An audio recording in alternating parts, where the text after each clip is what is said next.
Hi, this is Sean Carney. Welcome back to the 40 Days for Life vlog. With the overturning of Roe v. Wade on June 24th, one of the first interviews that I saw on the news, and I saw multiple versions of this, and they were feminists who either marched in the 60s and 70s to get abortion legal, and now were still pro-choice, or they marched to get it legal and were now pro-life. And they all said, in sort of that knee-jerk response to Roe v. Wade being overturned, they actually had some consistency, and they said that they saw that decade after decade, year after year, that they were losing the abortion debate in America. They were losing it through messaging, that the pro-life side had become the pro-science side, that the pro-life side had become the compassionate side, and that the abortion side had become more extreme, angry, and just sort of screaming at the top of their lungs, while the pro-life movement got younger and had 300,000 people at the March for Life and was providing pregnancy resource centers and truly was backing up all their rhetoric with action at the local level, that they seemed to actually care about women. So the feminists were saying this, whether they were still pro-choice today or whether they had changed their mind and were pro-life. And I thought it was very consistent. And of course, I agree with it. But not everybody agrees with it. Not everybody thinks that we're the pro-love, pro-mercy, pro-compassion people. They think that we want to torture people. In comes Senator Elizabeth Warren, who is very, very worried and looks like she needs a hug. In Massachusetts right now, those crisis pregnancy centers that are there to fool people who are looking for pregnancy termination help outnumber true abortion clinics by 3 to 1. We need to shut them down here in Massachusetts, and we need to shut them down all around the country. You should not be able to torture a pregnant person like that. Shut them down, baby. No more free medical alternatives for women. No more diapers and free formula. Are you kidding me? Shut them down. You shouldn't be allowed to torture pregnant women.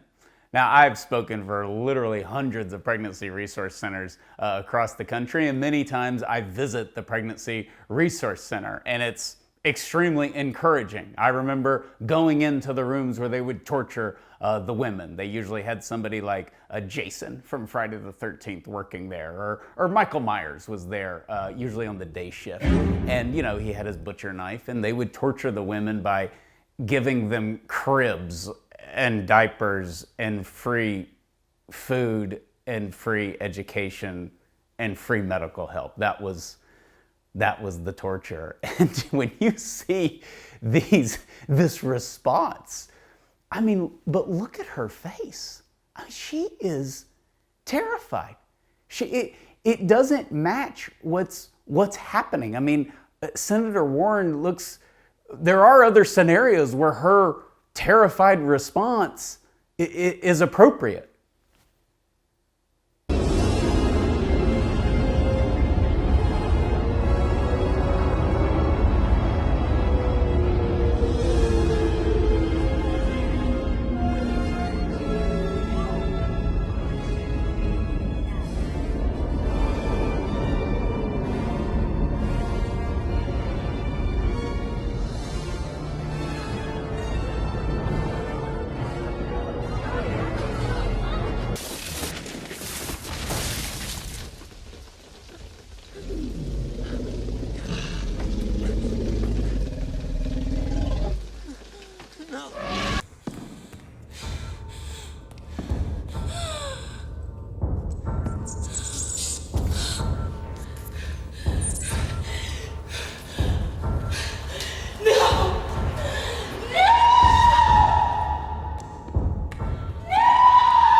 So Senator Warren, she needs to calm down.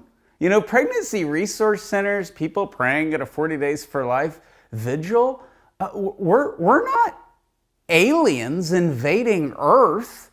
We're not the Terminator, okay? We're not a T-Rex that's about to eat you. Like we're helping women.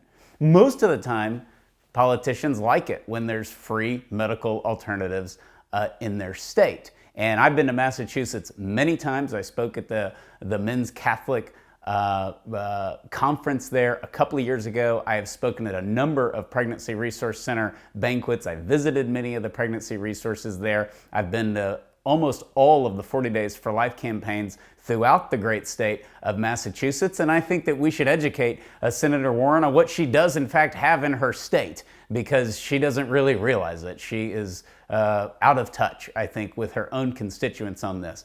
Massachusetts has a rocking 33 pregnancy resource centers. 33.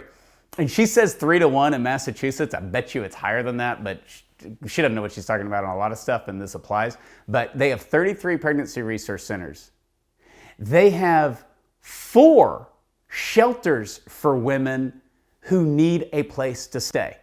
So 33 pregnancy resource centers, 4 shelters for women, and if they go through with the abortion, we don't throw them out and say, well, you made your bed, you can sleep in it. No, there are 10 organizations for post-abortive women if they feel the need to talk, if they feel like they need counseling, if they feel like they need some healing, if they just want to sit down with somebody. 10 organizations. So 33 pregnancy centers in Massachusetts. God bless them.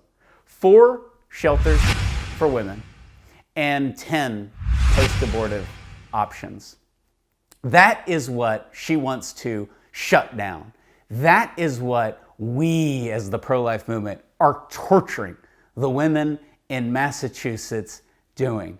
This is the mindset that they have to have.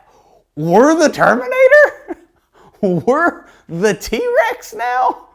We're the aliens that are gonna come and have to fight Will Smith and his plane? This is the mentality. This is why Roe got overturned. This is why it's going back to the states, and it's why I've said, especially leading up to the overturning of Roe, and now, we're doing the post-Roe symposium here in a couple of weeks. It's why all the momentum is in the grassroots. They're very disconnected. She didn't have a clue about how many pregnancy centers were in her state. She looked it up and then freaked out and gave that terrified look into the camera and said, we must shut them down. And then accused them of hiring Michael Myers as the head of their torture department. And so there's just this disconnect with abortion from those who support it at the local level. And it's understandable because she's a senator and they're usually disconnected anyways. But for a small state like Massachusetts, 33 locations, I've been there. I've visited 5 40 Days for Life campaigns in one day before in 2008, in Massachusetts. You can hit a lot of locations in a place like that. There are pregnancy centers everywhere. It's not this huge, vast area that she has to cover. They're just so out of touch with the women in their own local communities. That's why it's great. It's leaving DC and it's going to where the grassroots part of the pro-life movement is the strongest and where the abortion industry and those who support them are the weakest and just so out of touch. I've spoken at hundreds of pregnancy center banquets. I meet a liberal, I meet a pro-abortion person at every single one. Every single one. They'll come up and they'll say, I really am for abortion, or I'm for some abortion, but I support this. They're actually helping the women and they're backing up their talk and all of that. Elizabeth Warren didn't even fit into that category. She's like, shut them down. We need to shut them down. No more freebies. Torture. Which is very ironic considering her position on a lot of political issues. No more freebies, no helping women. This is just, they're out of touch, but there's also this idea that don't we want to care for the human person? Don't we want to actually offer help? Whether we agree with somebody's position or not, don't we want to offer tangible help? And so I want to encourage all of you, give money to your local pregnancy center. I know I spoke with a pregnancy resource center director earlier today. and they're seeing an influx in donations, but they know of some centers that are struggling. So use this opportunity. I mean, go and give a donation to your local pregnancy center. It's a great thing to do. It goes right to the front lines. 40 Days for Life works so closely with the 3,000 pregnancy resource centers across the country. I'm a big advocate for them because they started locally, we started locally, and now those are the two most important things in the pro-life movement in a post-Roe America, because it's going to the grassroots. A lot of these states are never going to make abortion illegal, but you can close an abortion facility by peacefully, prayerfully being outside them, as we've seen through 40 Days for Life, and having a place to send these women. That's why it's been such an honor for us to labor alongside them. And I'm sure we're going to be accused of torturing women too at some point by Senator Warren, but she needs to calm down. We need to go up there and buy her some ice cream or something stronger, because she needs to chill out and realize there's a lot of good going on in her own backyard, and you should support the good going on in your backyard. And what a great time to truly wake people up to the beautiful reality of the pro-life movement at the grassroots, that we do indeed love women. We are the compassionate side. We do extend mercy to those who chose abortion, and we do back up our rhetoric with action, but also action that is done in prayer. And that is why we are winning at the grassroots.